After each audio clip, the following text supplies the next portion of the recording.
మీ ఇంట్లో కార్ని రెంట్కిచ్చి డబ్బు సంపాదించాలనుకుంటున్నారా? అయితే వెంటనే ఈ నెంబర్కి కాల్ చేయండి. హలో నమస్తే, వెల్కమ్ టు సుమన్ టీవీ. నేను కీర్తి. ప్రస్తుతం మనతో stock market analyst and algo trader అయిన దాకర్ గారు ఉన్నారు. వీరితో ఈరోజు కొన్ని విషయాలు మనం డిస్కస్ చేద్దాం. నమస్తే అండి. నమస్తే అండి. వేరే వీడియోస్లో మనం మాట్లాడుకున్నప్పుడు చాలామంది ట్రేడర్స్ లాస్ అయ్యేది ఆప్షన్స్ లోనే అని అంటున్నారు.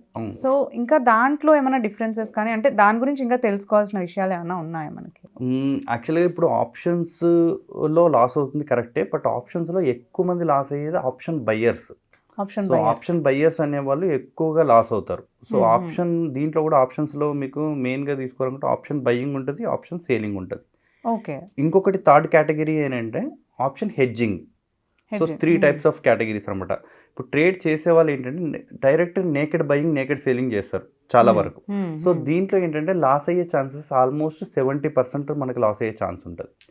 ఎవరైతే ఆప్షన్ బయింగ్ చేస్తారో వాళ్ళు ఆల్మోస్ట్ 70% ఆఫ్ ప్రాబబిలిటీ అనేది వాళ్ళకి ఫెయిల్యూర్ సైడే ఉంటుంది. ఎందుకు అని అంటే ఆప్షన్ అనేది మనం ఆప్షన్స్లో ఏంటంటే పుట్ ఆప్షన్, కాల్ ఆప్షన్ అనేది ఉంటుంది. పుట్ ఆప్షన్, కాల్ ఆప్షన్ ఏంటంటే మనం మార్కెట్ కనుక అప్ సైడ్ వెళ్తుంది అనుకుంటే మనం కాల్ ఆప్షన్ అనేది బై చేస్తాం. సో ఎగ్జాంపుల్గా మనకి నిఫ్టీ కనుక ఇప్పుడు ఒక 200 పాయింట్స్ మనకి మార్కెట్ మూవ్ అవుతుంది అప్ సైడ్ అనుకున్నాం అనుకోండి, మనం ఎట్ ద మనీలో ఉన్న కాల్ ఆప్షన్ తీసుకుంటే మనకి ఆ మార్కెట్ కనుక 200 పాయింట్స్ మూవ్మెంట్ వస్తే అంటే నీ డెసిషన్ కనుక కరెక్ట్ అవుతే మీకు ఆప్షన్స్లో కాల్ ఆప్షన్లో మీకు ప్రాఫిట్ అనేది జనరేట్ అవుతుంది. ఓకే. సో ఇది ఎంతవరకు అంటే నీ డెసిషన్ కరెక్ట్ అయింది అంతవరకు. మీ డెసిషన్ కరెక్ట్ అవ్వలేదు లేదంటే మార్కెట్ అక్కడే ఉంది అనుకోండి, అప్పుడు ఏమవుతుంది మీ ఆప్షన్ ప్రైస్ అనేది టైం డీకే వల్ల మీకు లాస్లోకి వెళ్ళిపోతుంది. ఓకే. సో దీంట్లో ఎక్కడ మీకు ప్రాబబిలిటీ ఆఫ్ సక్సెస్ వచ్చేసరికి 3 కేటగిరీస్. ఒకటి మార్కెట్ మీరు చెప్పిన డైరెక్షన్కి వెళ్ళడం, మార్కెట్ అసలు ఎక్కడికి మూవ్ అవ్వకపోవడం, లేదంటే మార్కెట్ మీకు అపోజిట్గా ఎగనెస్ట్గా మూవ్ అవ్వడం. సో ఈ 3 సినారియోస్ కనుక మనం కంపేర్ చేస్తే మార్కెట్ మీకు ఫేవర్కి వెళ్ళినప్పుడు మాత్రం మీరు ప్రాఫిట్ తీసుకోగలుగుతారు. మార్కెట్ అక్కడే మూమెంట్ లేకుండా అక్కడే ఉన్నా, లేదంటే కొద్దిగా మూమెంట్ ఉన్నా, లేదంటే రివర్స్ మూమెంట్ ఉన్నా అంటే మీకు ఎగనెస్ట్గా మూవ్ అయినా, ఈ అన్ని సినారియోస్లో మీకు లాసే అవుతారు. ఓన్లీ మీరు చెప్పిన డైరెక్షన్ అంటే మీరు అనుకున్న డైరెక్షన్ మాత్రమే, అది కూడా ఫాస్ట్గా మూమెంట్ వెళ్ళినప్పుడు మాత్రమే మీరు ప్రాఫిట్ చేయగలుగుతారు. ఇది ఆప్షన్ బయ్యర్. సేమ్ దీనికి ఎగ్జాక్ట్గా ఆపోజిట్ ఆప్షన్ సేలర్. ఆప్షన్ సేలర్కి వచ్చేసరికి నీ డైరెక్షన్లో కనుక మూమెంట్ వస్తే ప్రాఫిట్లోనే ఉంటారు. అదే నీ డైరెక్షన్ కాకుండా మార్కెట్ కనుక అక్కడే ఉందనుకోండి తక్కువ ప్రాఫిట్లో ఉంటారు. ఎగెనెస్ట్ మూవ్ అయింది అనుకోండి, అది కూడా స్లోగా ఎగెనెస్ట్గా మూవ్ అయితే పర్వాలేదు, లిమిటెడ్ లాస్లో ఆర్ లిమిటెడ్ ప్రాఫిట్లో ఉంటారు. ఫాస్ట్గా ఎప్పుడైతే ఎగెనెస్ట్గా మూవ్ అవుతుందో అప్పుడు మనకు లాస్లో ఉంటారు. హెడ్జర్స్ వచ్చేసరికి మనకి డిఫరెంట్ సినారియోస్ ఉంటాయి. అంటే వాళ్ళకి పెట్టే స్ట్రాటజీస్ని బట్టి, అంటే వాళ్ళకి ఎట్లాంటి స్ట్రాటజీస్ మనకు వాళ్ళు క్రియేట్ చేశారు. అంటే మార్కెట్ మూమెంట్ ఇప్పుడు అప్ ట్రెండ్ ఉంది, అప్ ట్రెండ్ వెళ్తుంది అనుకున్నప్పుడు ఎక్స్పెక్ట్ చేసినప్పుడు మనకి డిఫరెంట్ స్ట్రాటజీస్ అంటే ప్రాబబిలిటీ ఆఫ్ సక్సెస్ వచ్చేసరికి మనకి మార్కెట్ మూవ్ అవుతుంది అప్ సైడ్ తన థాట్ ప్రకారం. అప్పుడు ఏం చేశాడు, ఆప్షన్ బయింగ్ సైడ్ మనకి ప్రాఫిట్ వచ్చేలాగా పెట్టుకొని in case market against move అయినా మనకి లిమిటెడ్ లాస్ అంటే ఇక్కడ రిస్క్ రివార్డ్ రేషియో మెయింటైన్ చేస్తాడు. సో అప్పుడు ఏమవుతుంది, లాస్ వచ్చినప్పుడేమో ఒక 1000 రూపీస్ లాస్లో తనకి అంతకంటే ఎక్కువ లాస్ రాకుండా హెడ్జ్ చేసి పెట్టేస్తారు పొజిషన్. మార్కెట్ కనుక అపోజిట్ మూవ్ అయింది అంటే రెగ్యులర్గా అనుకున్న డైరెక్షన్ మూవ్ అయింది అనుకోండి, అన్లిమిటెడ్ ప్రాఫిట్ తీసుకునేలాగా మనం హెడ్జ్ చేసుకోవచ్చు. సో అక్కడ ఏమవుతుంది, 1000 రూపీస్ లాస్ తోటి మార్కెట్ కనుక మీకు చెప్పిన డైరెక్షన్ మూవ్ అయితే మంచి ప్రాఫిట్ తీసుకునే ఛాన్స్ ఉంటుంది. ఎగెన్స్ట్ మూవ్ అయితే ఫిక్స్డ్ లాస్ దగ్గరనే ఆగిపోతుంది మార్కెట్ ఎలా మూవ్మెంట్ అయినా. అదే మళ్ళీ మార్కెట్ ఒక ఎగెనెస్ట్ మూవ్ అయ్యి మళ్ళీ కనుక మీ ఫేవర్ మూవ్ అయింది అనుకోండి, మీకు మళ్ళీ లాస్ 1000 రూపీస్ కంటే తగ్గదు, ప్లస్ మళ్ళీ ప్రాఫిట్కి వెళ్ళినప్పుడు ఆటోమేటిక్గా ప్రాఫిట్కి వెళ్తారు. ఇది హెడ్జింగ్ వల్ల అడ్వాంటేజ్. మనకు స్టాప్ లాస్ అనేది ఇవ్వకుండా హెడ్జింగ్ పొజిషన్ పెట్టినప్పుడు ఏంటంటే ఆ లాస్కి ఎగ్జిట్ అవ్వకుండా పొజిషన్ అలాగే 1000 రూపీస్లో మెయింటైన్ చేస్తూ ఉంటుంది.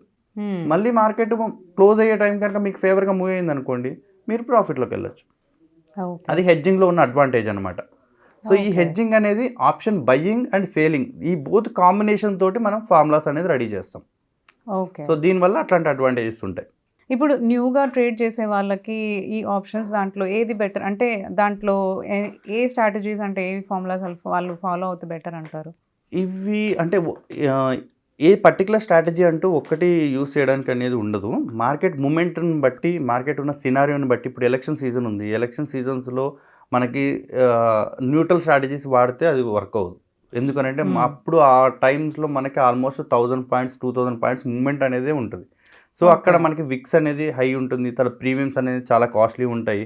సో అక్కడ మనకి ఆ టైప్ ఆఫ్ స్ట్రాటజీస్ వర్క్ అవ్వు.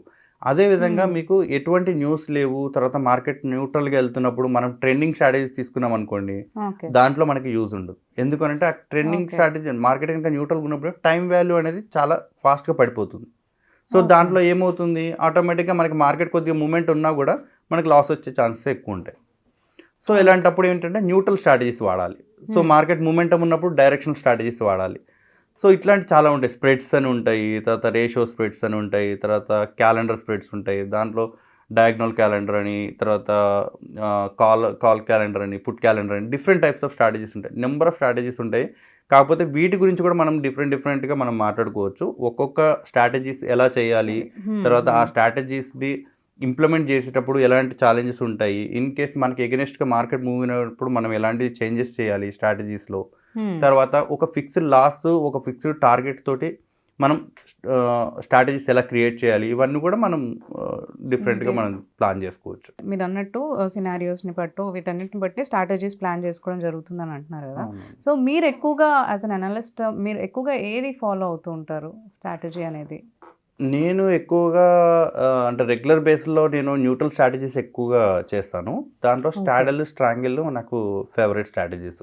సో దాంట్లో మొమెంటం ఎంత ఉంటుంది అనే దాన్ని బట్టి నేను అంత మొమెంటం అంటే అంతవరకు దాకా దూరం వెళ్ళి నేను ఆప్షన్స్ అనేది సేల్ చేస్తాను. నా రిస్క్ని బట్టి నేను ఇంకొక కొంచెం దూరం వెళ్ళేసి ఆల్మోస్ట్ మన రిస్క్ రివార్డ్ రేషియో ఎంత మెయింటైన్ చేయాలి అనే దాన్ని బట్టి మనం ఇంకొంచెం దూరం వెళ్ళి మనం ఆప్షన్ అనేది బై చేస్తాం అనమాట. దీంట్లో ఏంటంటే మనం రిస్క్ రివార్డ్ రేషియో మెయింటైన్ చేసుకోవచ్చు. సో ఇన్ కేస్ మనకి మొమెంటం వస్తుంది బట్ కొంచెం టైం పడుతుంది అనుకున్నప్పుడు ఇలాంటి స్ట్రాటజీస్ యూస్ చేసుకున్నప్పుడు మనకి మంచిగా వర్కౌట్ అవుతాయి. ఇంట్రాడేలో కానీ లేదంటే అట్లీస్ట్ 1-2 డేస్ పొజిషనల్ చేయాలన్నా కూడా ఈ స్టాడల్ అండ్ స్ట్రాంగిల్ స్ట్రాటజీస్ అనేది బాగా వర్కౌట్ అవుతాయి. కాకపోతే ఇది ఓన్లీ స్ట్రాటజీ చేసి అంటే ఇంప్లిమెంట్ చేసి డైరెక్ట్ మార్కెట్లో పెట్టేసి మనం వదిలేసి వెళ్ళడానికి ఉండదు. ఇన్ కేస్ మార్కెట్ మనకి ఎగెనెస్ట్గా మూవ్ అయినా లేదంటే మన రేంజ్ దాటి వెళ్ళిపోతున్నా కూడా మనకి దీంట్లో అడ్జస్ట్మెంట్స్ అనేది ఉంటాయి. ఓకే. సో స్ట్రాటజీస్ పర్ఫామ్ చేస్తున్నప్పుడు కూడా అంటే స్ట్రాటజీ మనం ఇంప్లిమెంట్ చేసిన తర్వాత కూడా స్ట్రాటజీకి ఎగరెస్ట్గా మూవ్ అవుతున్నప్పుడు మార్కెట్ దీంట్లో అడ్జస్ట్ చేసుకొని మళ్ళీ ఆ మన జోన్లోకి తీసుకురావడానికి మనకి ఛాన్సెస్ ఉంటాయి అనమాట స్ట్రాటజీస్లో. సో మనం పర్టికులర్ రిస్క్ వరకు మనం యాక్సెప్ట్ చేసి ఎప్పుడైతే మనకు అంతకంటే రిస్క్ అవుతుంది అనుకున్నప్పుడు ఆ పొజిషన్స్ కొన్ని చేంజ్ చేసి మళ్ళీ మన కంట్రోల్లోకి అనేది మనం తెచ్చుకోగలుగుతాం ఈ ఫార్ములాస్ని యూస్ చేసినప్పుడు. ఓకే. సో దీంట్లో లాస్ రిస్క్ తక్కువ ఉంటుందంటారా? Very limited. అంటే మనకి ఏంటంటే లాస్ కానీ లాభం కానీ మనకి తెలిసి ఉంటుంది ఎంత రిస్క్ తీసుకుని. ఇప్పుడు మనం ₹1,00,000 కనుక ఇన్వెస్ట్ చేస్తున్నాం అనుకోండి, మనం ఆప్షన్ బయ్యింగ్ అయితే మనం ఆ ₹1,00,000 మనం ఇన్వెస్ట్ చేసి మనకు వచ్చే ప్రాఫిట్ 2 lakhs అవ్వచ్చు, కానీ ఆ 1 lakh అనేది రిస్క్లో ఉంటుంది. అదే ఆప్షన్ సేలర్ అనుకోండి, మనం 1.5 lakh అనేది మినిమం ఇన్వెస్ట్మెంట్ ఉంటుంది. వాళ్ళు ఆ 1.5 lakh తోటి సేల్ చేస్తే మీకు లాస్ వచ్చేసరికి ఆల్మోస్ట్ అన్లిమిటెడ్ రిస్క్ ఉంటుంది. దీంట్లో రిస్క్ ఉంటుంది, దీంట్లో ఆల్మోస్ట్ 70% ప్రాబబిలిటీ ఆఫ్ సక్సెస్ అనేది తక్కువ ఉంటుంది. బట్ హెడ్జింగ్లో వచ్చేసరికి మీకు రిస్క్ లిమిటెడ్ ఉంటుంది, ప్రాఫిట్ లిమిటెడ్ ఉంటుంది, మనకి మంచి range of profit success rate వచ్చేసరికి ఎక్కువగా ఉంటుంది. సో మనకి లాస్ వచ్చినా కూడా ఒక particular risk reward ratio maintain చేస్తూ మనం ఒక ₹1,000 ₹2,000 రిస్క్ పెట్టుకొని మనం ట్రేడ్ చేయడానికి అంటే ప్రీ డిఫైన్డ్ రిస్క్ తోటి మనం ట్రేడ్ చేసుకుంటాం. మన లాస్ ఎంత అనేది మనకి ముందుగా తెలిసినప్పుడు మనం ధైర్యంగా ట్రేడ్ చేయగలుగుతాం. సో అప్పుడు ఏమవుతుంది, మీకు గ్రీడ్ తర్వాత ఈ ఎమోషన్స్ ఇవన్నీ కూడా మనకి క్యారీ అవ్వవు. సో అప్పుడు మనకి ప్రాపర్ స్ట్రాటజికల్గా మనం ఎమోషన్ ఫ్రీగా మనం ట్రేడ్ చేయగలుగుతాం. సో ఎక్కువ అమౌంట్ మనకి లాస్ అవ్వకుండా ఉంటుంది. అవును. సో ఇలాంటి ఫార్ములాస్ యూస్ చేసినప్పుడు ఏంటంటే ఒక 1 lakh 2 lakhs కదా, ఆల్మోస్ట్ 1 crore 2 crore వరకు అంటే అంత పెద్ద అమౌంట్తో ట్రేడ్ చేసినప్పుడు కూడా మీరు భయపడకుండా ఎటువంటి ఫియర్ లేకుండా, ఎందుకంటే మనకి రిస్క్ ఎంత మనకి ఇప్పుడు 1 crore పెడుతున్నాము, మనకు 1 lakh వరకు రిస్క్ తీసుకోగలుగుతున్నాం అనుకోండి 1% వరకు. సో అది మనకి ఈవెన్ మీరు 1 lakh పెట్టి 1,000 ఎలా రిస్క్ తీసుకోగలుగుతున్నారు 1% అంటే, అలాగే మీకు 1 crore 1 lakh 1% రిస్క్. సో మీ రిస్క్ అనేది 1%. సో అలా మీరు రీడిఫైన్ చేసుకున్నప్పుడు ఏంటంటే మీరు ఎంత పెద్ద క్యాపిటల్తోనైనా మీరు ఫియర్లెస్గా ట్రేడ్ చేసుకోవచ్చు. ఓకే అండి, thank you so much. Thank you అండి.